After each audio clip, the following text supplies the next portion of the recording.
નમસ્કાર વિદ્યાર્થી મિત્રો, હું જસાણી સર આપ સર્વેનું જસાણી એજ્યુકેશનમાં હાર્દિક સ્વાગત કરું છું. આજે આપણે ધોરણ 10 વિષય વિજ્ઞાન ચેપ્ટર 11 વિદ્યુતના જે કંઈ એક્ઝામ્પલ છે એ આજે સંપૂર્ણ આપણે રિવિઝન કરવાનું છે.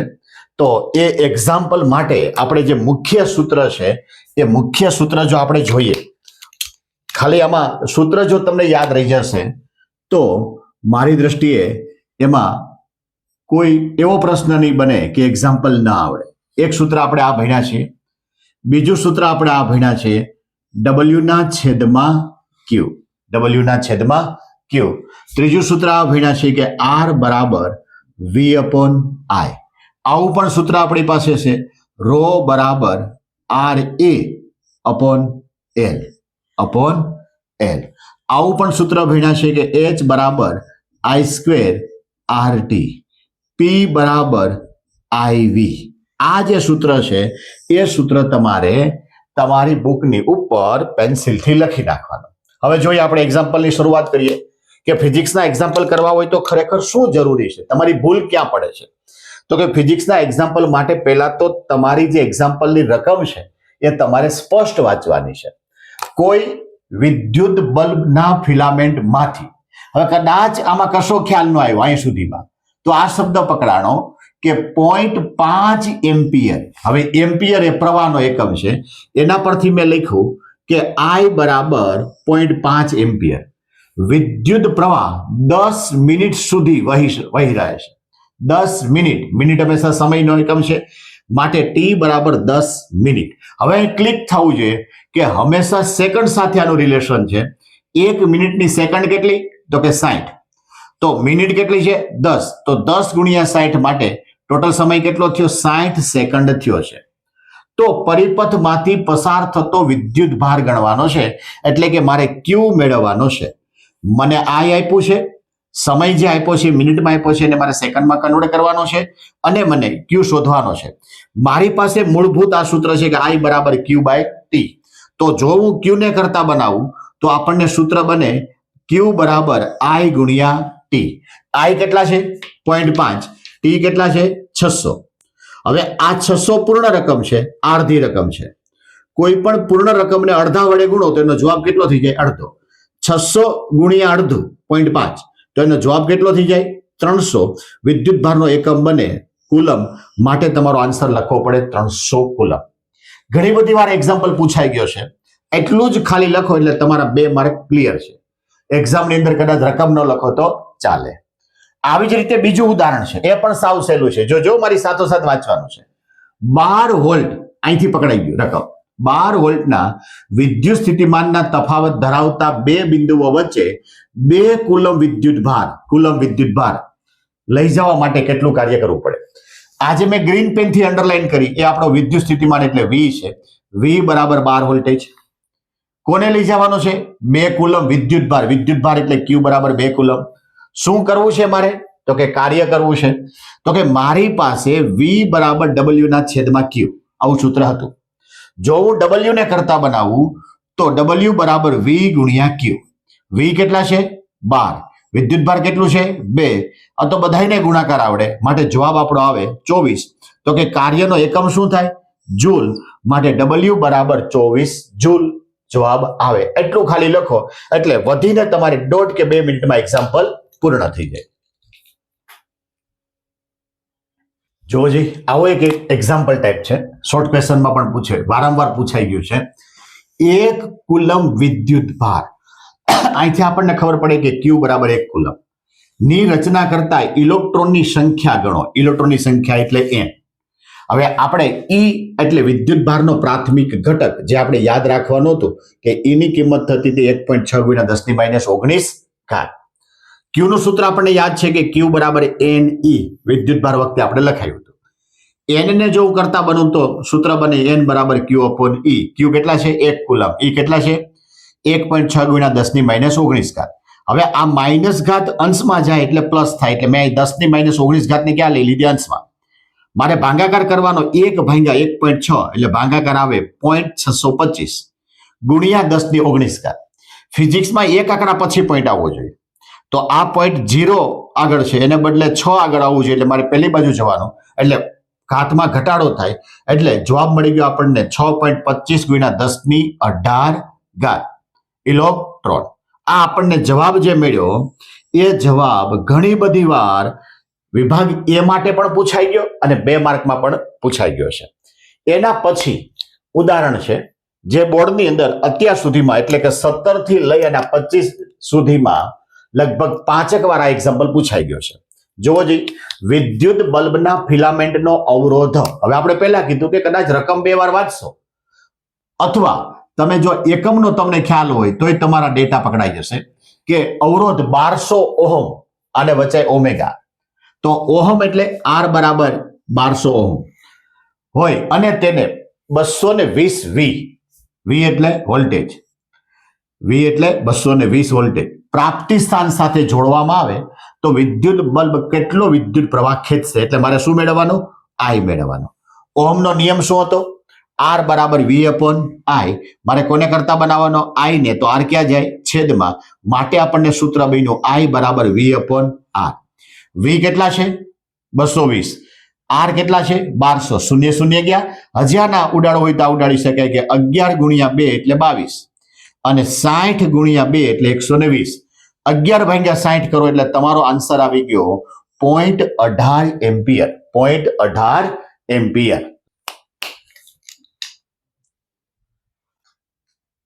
જોજી, બંને એક્ઝામ્પલ અવરોધકતા ઉપર છે. અવરોધકતા એટલે તો કે વાહક તારનો જે અવરોધ છે એ લંબાઈના સમપ્રમાણમાં હોય અને આડછેદના ક્ષેત્રફળના વ્યસ્ત પ્રમાણમાં હોય એના પરથી આપણને અવરોધકતાનું સૂત્ર મળ્યું હતું.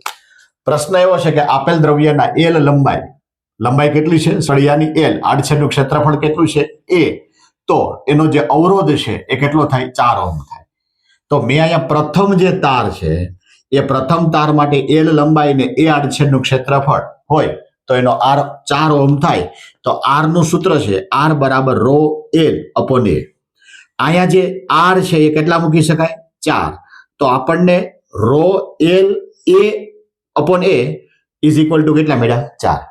આ જ દ્રવ્યનો બીજો તાર લંબાઈ કેવી કરી નાખી? અડધી. લંબાઈ કેવી કરી? અડધી. અહીંયા આપ્યું છે લંબાઈ અડધી છે, ક્ષેત્રફળ ડબલ છે. લંબાઈ મેં અડધી કરી છે, ક્ષેત્રફળ મેં ડબલ કર્યું છે, તો આપણને R ડેશ કેટલો મળે? માટે R dash is equal to ρ L dash upon A dash. આ સૂત્ર આપણને બન્યું. બરાબર, થોડું લોજિક વાપરીએ એટલે ખ્યાલ આવી જાય. તો અહીંયા L ડેશ એટલે L/2, ρ તો છે જ, અને A ડેશ એટલે 2A. માટે 2 ને 2 4. માટે આપણને સૂત્ર મળ્યું ρ L અપોન 4A. તો એટલો જે ભાગ હતો એટલો ભાગ, આ જે ભાગ છે એ આપણો R છે. જોજી, અહીંયા R છે માટે R ડેશ બરાબર R/4. R ની કિંમત કેટલી મૂકવાની? 4. માટે 4 4 ઉડી ગયા. માટે R dash is equal two કિંમત કેટલી આવે? 1 ઓમેગા. કેટલી આવે? 1 ઓમેગા.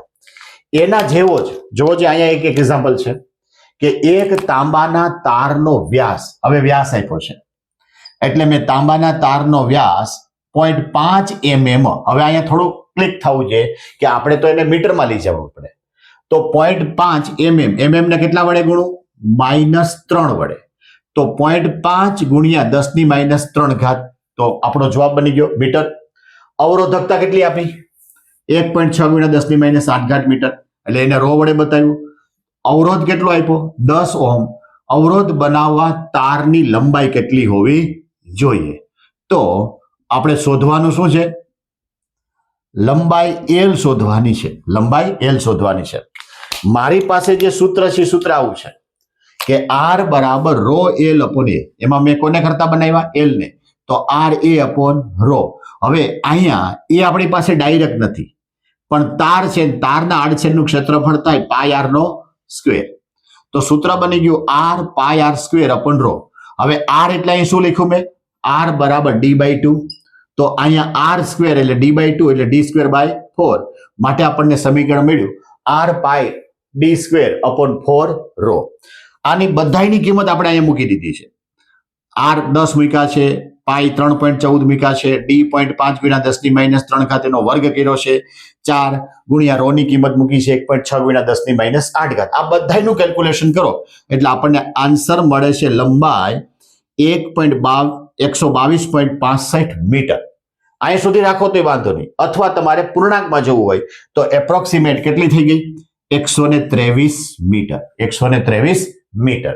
હવે અહીંયા આ જે બીજો ભાગ છે એ ઘણીવાર બીજો ભાગ નથી પૂછાતો કે જો વ્યાસ બમણો કરવામાં આવે તો અવરોધમાં કેટલો ફેરફાર થાય. તો આપણી પાસે ડી જે છે એના પરથી નવો ડી મળે કે ડી ડેશ બરાબર 2d થઈ ગયું. તો મારે આર ડેશ છે તો શોધવાનો. મારી પાસે આર ડેશ નું સમીકરણ છે rho L upon A dash. અહીં ડેશ કરી નાખું તો એ ડેશ એટલે કેટલા થાય? પાઈ આર નો સ્ક્વેર. હવે આર એટલે કેટલા થાય? D by 2. તો મેં અહીંયા કેટલું કરી નાખ્યું? 2d કરી નાખ્યું. માટે અહીંયા 2d બરોબર એનો સ્ક્વેર અને 2 નો વર્ગ કેટલો થાય? 4. માટે આપણને સમીકરણ મળ્યું આર ડેશ બરાબર rho L upon pi D નો સ્ક્વેર. બધાની કિંમત મૂકીને જાતે કેલ્ક્યુલેશન કરવાનું છે. એટલે બીજો જે ભાગ છે એ ઘણીવાર પૂછ્યો નથી.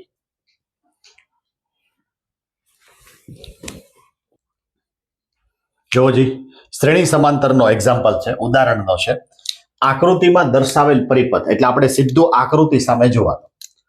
3 અવરોધ આપ્યા છે R1, R2, R3 જેના મૂલ્ય આપ્યા છે 5 ઓહમ, 10 ઓહમ અને 30 ઓહમ. તેમને 12 વોલ્ટની બેટરી સાથે જોડી. પહેલા આપણે આકૃતિ સમજીએ કે R1, R2 ને R3 આકૃતિમાં સમાંતર જોડાણમાં છે, જેની સાથે વોલ્ટમીટર પણ જોડ્યું છે, જેની સાથે બેટરી છે, કળ છે અને એમીટર છે. હવે બેટરી 12 વોલ્ટની છે તો દરેક અવરોધના બે છેડા વચ્ચેનો વિદ્યુત સ્થિતિમાન 12 વોલ્ટ થાય. એટલે મેં અહીં V બરાબર 12 વોલ્ટ લખ્યા. બેટરીમાંથી જે કઈ પ્રવાહ આવે એ બિંદુ આગળથી 3 ભાગ પડે. R1 માંથી પસાર થાય, R2 માંથી પસાર થાય અને R3 માંથી પસાર થાય. I1, I2 અને I3 અહીંથી જે કઈ પ્રવાહ નીકળ્યો હોય એ આની અંદર જુદી જુદી રીતે વહેંચાય. પાછો B આગળ પહોંચતા ભેગો થઈ જવો જોઈએ. તો પહેલું છે દરેક અવરોધમાંથી પસાર થતો પ્રવાહ. એટલે મેં અહીંયા બે ગુણધર્મ લખ્યા આકૃતિ પ્રમાણે કે દરેક અવરોધના બે છેડા વચ્ચેનો વિદ્યુત સ્થિતિમાનનો V કેવો હોય? સમાન. આ V સમાન હોય. દરેક અવરોધમાંથી પસાર થતો વિદ્યુત પ્રવાહ I કેવો હોય? સમાન. પહેલો વિભાગ એ છે કે દરેક અવરોધનો વિદ્યુત પ્રવાહ. હવે દરેક અવરોધનો વિદ્યુત પ્રવાહ મારે શોધવો હોય તો R1 મારી પાસે છે 5 ઓહમ, વોલ્ટેજ થાય 12 વોલ્ટ, તો I1 શોધવાનો. મારી પાસે સૂત્ર છે R બરાબર V અપોન I, માટે R1 બરાબર V અપોન I1. I1 ને હું કરતા બનાવું તો V અપોન R1, માટે 12/5, માટે મને આન્સર મળ્યો 2.4 એમ્પિયર. બીજો જે અવરોધ છે R2 બરાબર 10, V તો 12 જ છે, I2 શોધવાના. R2 બરાબર V અપોન I2, I2 ને હું કરતા બનાવું તો V અપોન R2, માટે 12/10, માટે 1.2 એમ્પિયર. અહીંયા સીધો ભાગાકાર થઈ જાય કે છેદમાં 10 છે એટલે 1 પોઈન્ટ આવે. ત્રીજું છે R3 બરાબર 30 અને V બરાબર 12, I3 બરાબર કેટલા? તો આપણે સૂત્ર મૂક્યું, એ સૂત્રમાં I3 ને કરતા બનાવ્યો, માટે 12/30, માટે આપણને આન્સર મળ્યો 0.4 એમ્પિયર. જો તમે અવરોધ જુદો જુદો છે તો પ્રવાહની વહેંચણી પણ જુદી જુદી થાય છે. બીજું છે પરિપથનો કુલ પ્રવાહ. અહીંયા જોવો જોઈએ I જેટલો પ્રવાહ હતો ને I ના કેટલા ભાગ પડ્યા હતા? 3, I1, I2, I3. તો મેં સીધું સૂત્ર મૂકી દીધું કે I બરાબર I1 વત્તા I2 વત્તા I3. I1 કેટલા છે? 2.4, I 1.2 અને 0.4, માટે કુલ પ્રવાહ કેટલો થયો? 4 એમ્પિયર થયો. હવે મારે કુલ અવરોધ શોધવો છે. તો કુલ અવરોધ માટે આપણે શોર્ટકટ ગયા છીએ કે આપણને બેટરીનો વોલ્ટેજ કેટલો આપ્યો? 12. પ્રવાહ કેટલો મળ્યો? 4. તો ઓહમના નિયમ પરથી સીધો અવરોધ મળે. એ જે અવરોધ મળે એ કુલ અવરોધ જ હોય. R બરાબર V અપોન I, 12/4, માટે કેટલો આન્સર મળે? 3. ઘણામાં ટેક્સ્ટબુક પ્રમાણે જુઓ તો એ સમાંતર જોડાણના સૂત્ર પ્રમાણે ગયા. સમાંતર જોડાણનું સૂત્ર શું હતું? તો કે 1/R is equal two 1/R1 વત્તા 1/R2 વત્તા 1/R3. મેં 1/5 વત્તા 1/10 વત્તા 1/30. અહીંથી લસા તમને લેતા આવડે, લસા લઈ અને તમારે આનો જવાબ લઈ આવવાનો છે. R બરાબર 3 ઓહમ. તમારો આન્સર આવશે 1/R બરાબર 1/3. એનું વ્યસ્ત પ્રમાણ કરી નાખો તો આપણો મૂળ આન્સર મળી જાય. ઉપરની રીતે કરો તોય પ્રોબ્લેમ નહીં અને આ સૂત્ર મૂકીને કરો તોય કોઈ પ્રોબ્લેમ છે નહીં. જોજી, સમાંતર જોડાણ માટેનો એક્ઝામ્પલ છે ઉદાહરણનો. આકૃતિમાં R1, R2, R3, R4 અને R5 એટલા આપ્યા છે. અહીંયા જો નજર કરીએ તો R1 અને R2 એટલો જે ભાગ છે એ પહેલા સમાંતર જોડાણમાં છે. R1 અને R2 સમાંતર જોડાણમાં છે. એટલે મેં અહીંયા પ્રથમ R1 અને R2 સમાંતર જોડાણનું સૂત્ર મૂક્યું 1/R' બરાબર 1/R1 વત્તા 1/R2. R1 ની કિંમત કેટલી લીધી 10 અને R2 ની કિંમત કેટલી લીધી 40. માટે લસા કેટલો થયો 40. 10 ગુણ્યા 4 એટલે 40 અને 40 ગુણ્યા 1 એટલે 40 એટલે 4 વત્તા 1 બરાબર 5/40. માટે 5 × 40 માટે 1/8 માટે R' બરાબર 8 ઓહમ. આજે મેં રાઉન્ડ કર્યો એનો સમતુલ્ય અવરોધ આપણને 8 ઓહમ મળ્યો. 3 ઓહમ નીચે છે. R3 બરાબર 30, R4 બરાબર 20, R5 બરાબર 60. આ જે ભાગ છે એ બીજું સ્ટેપ બન્યું. એટલે બીજા માટે મેં પાછું સમાંતર જોડાણ છે. સૂત્ર મૂક્યું, કિંમત મૂકી 30, 20 અને 60. તો લસા કયો આવે 60. લસા એટલે બાકી બધી રકમ એને નિશેષ ભાગી શકે. 30 ગુણ્યા 2 એટલે 60 થાય, 20 ગુણ્યા 3 એટલે 60 થાય અને 60 ગુણ્યા 1 એટલે 60 થાય. માટે 2 વત્તા 3 5 ને 1 6, 6/60 માટે 1/10 માટે R' બરાબર 10 ઓહમ થાય. આનો જવાબ આપણને મળ્યો તો R', આનો જવાબ આપણને મળે R'.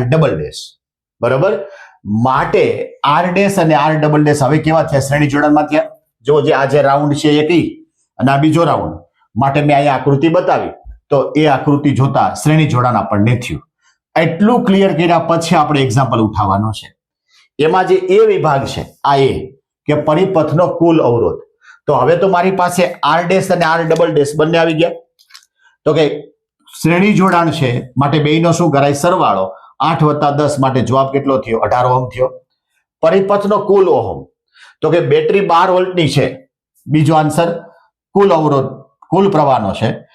મારી પાસે બેટરી કેટલી છે? 12 વોલ્ટની. મને અવરોધ કેટલો મળ્યો? 18 ઓહમ. માટે શું શોધવાનું? પ્રવાહ. માટે R બરાબર V/I, તો I બરાબર V/R. માટે 12/18 માટે 6/3, 2 ને 3 વડે ભાંગો એટલે કેટલો આન્સર મળે? 0.67 આન્સર મળી શકે. આવી રીતે જો એક્ઝામ્પલ ગણો તો પેપર જોનારાને એકદમ ઈઝી પડે. તમારા ટેક્સ્ટબુકની અંદર કદાચ બીજી આકૃતિ દોરેલી નથી, પણ આપણે દોરીને બતાવો તો એમ ખ્યાલ આવી જાય કે ભાઈ એ બેયના આન્સર જે છે એનું ફરી વખત જોડાણ આપણને શ્રેણી જોડાણ મળી શકે. જોજી ઉષ્મીય અસરના એક્ઝામ્પલ છે કે 4 ઓહમના અવરોધમાં દર સેકન્ડે 4 ઓહમ એટલે અવરોધને આપણે કેટલા કહી દીધા? 4 ઓહમ દર સેકન્ડે એટલે T બરાબર 1 સેકન્ડ 100 જૂલ ઉષ્મા ઉત્પન્ન થાય છે. માટે H બરાબર 100 જૂલ. તો અવરોધના બે છેડા વચ્ચેનો વિદ્યુત સ્થિતિમાનનો તફાવત માટે મારે V શોધવાનું. મારી પાસે સૂત્ર છે ઉર્જાનું H બરાબર I²RT, જ્યાં I બરાબર V/R. કેના પરથી આવ્યું? તો કે R બરાબર V/I. માટે I² છે તો અહીં શું બની ગયું? V²/R². R ઉડી ગયા. માટે સૂત્ર બન્યું V²/R × T. એ જે સૂત્ર છે એ સૂત્રમાં મેં V² ને કરતા બનાવ્યો. માટે V² બરાબર HR/T. H કેટલા છે? 100.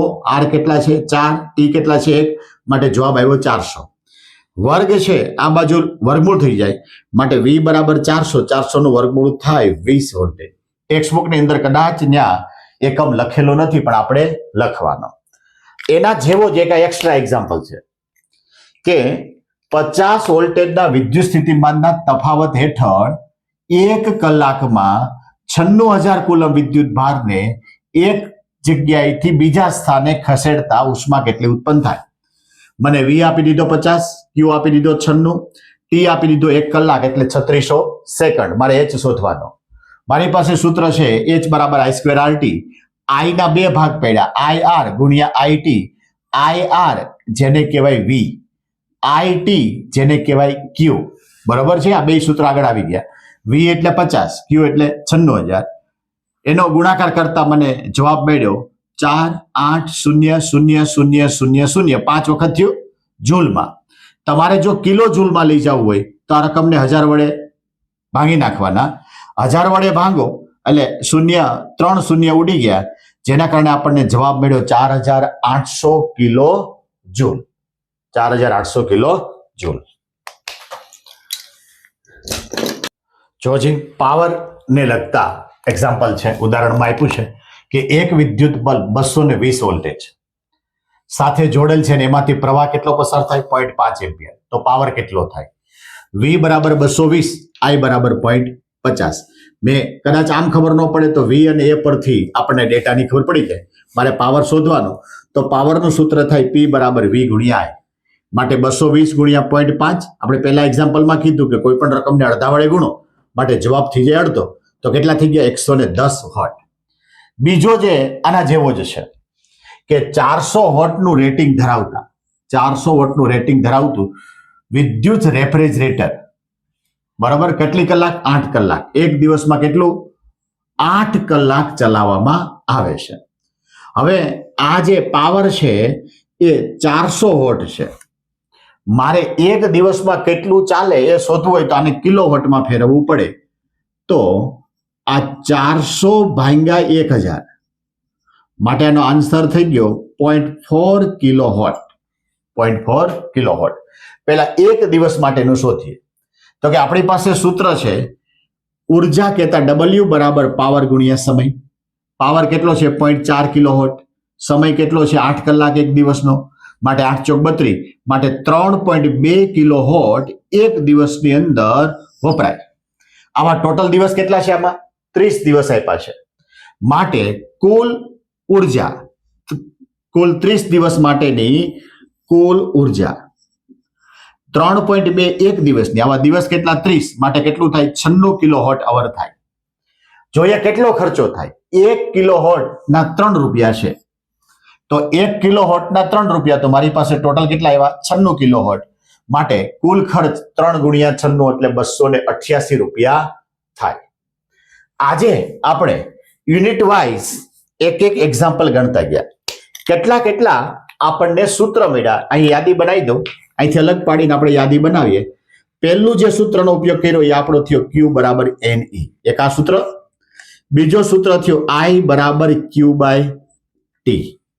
ત્રીજું જે સૂત્રનો આપણે ઉપયોગ કર્યો V બરાબર W ના છેદમાં Q. V બરાબર W ના છેદમાં Q. R બરાબર V અપોન I. અવરોધકતા એટલે કે R બરાબર રો L અપોન A, તો રો બરાબર RA અપોન L. પછી R બરાબર R1 વત્તા R2 અથવા 1 upon R is equal two 1 upon R1 વત્તા 1 અપોન R2. આની સાથોસાથ પ્રવાહનો પણ ઉપયોગ કર્યો કે I બરાબર I1 વત્તા I2 વત્તા I3. ઉર્જાનું પણ આપણે સૂત્ર મળ્યું કે H બરાબર I સ્ક્વેર RT. બીજું સૂત્ર મળ્યું V square R into T. V square upon R into T. પાવરનું સૂત્રનો પણ ઉપયોગ કર્યો આપણે V ગુણ્યા I. V ગુણ્યા I. અહીંયા ઉર્જાનો બીજા સૂત્રનો પણ અત્યારે ઉપયોગ કર્યો તે P ગુણ્યા T. માટે આનો એકમ થતો તો કિલોવોટ અવર. ખાલી એટલા સૂત્ર તમારા ટેક્સ્ટ બુકની અંદર છે. એટલા સૂત્ર જો તમે યાદ રાખી લ્યો તો હું નથી માનતો કે એક પણ એક્ઝામ્પલ ના આવડે. અત્યારે જે આપણે એક્ઝામ્પલ સમજાવવાની જે કોશિશ કરી છે તે લગભગ તમામ પેટર્નના એક્ઝામ્પલ આપણે લઈ લીધા છે. હા, પરીક્ષામાં કદાચ આમાં રકમ બદલાવી શકે, બાકી પેટર્ન ચેન્જ થાય નહીં. એટલે તમારે જો વધારે પ્રેક્ટિસ કરવી હોય તો અહીંયા ખાલી તમારે રકમ ચેન્જ કરતી જવાની. અહીંયા 400 છે, અહીંયા દાખલા તરીકે 600 કર્યા. અહીંયા 8 કલાક છે તો ત્યાં 10 કલાક કરો. પ્રતિ કિલોવોટના 6 રૂપિયા કરી નાખો તો ટોટલ કેટલો ખર્ચો થાય એ તમે આ જ પેટર્નથી એક્ઝામ્પલ ગણી અને જવાબ લાવી શકો. હું માનું છું કે એકદમ સરળ ભાષાની અંદર તમને આ તમામ એક્ઝામ્પલ કહેતા 11મા ચેપ્ટર વિદ્યુતના એક્ઝામ્પલ સમજાવવાનો પ્રયત્ન કર્યો છે.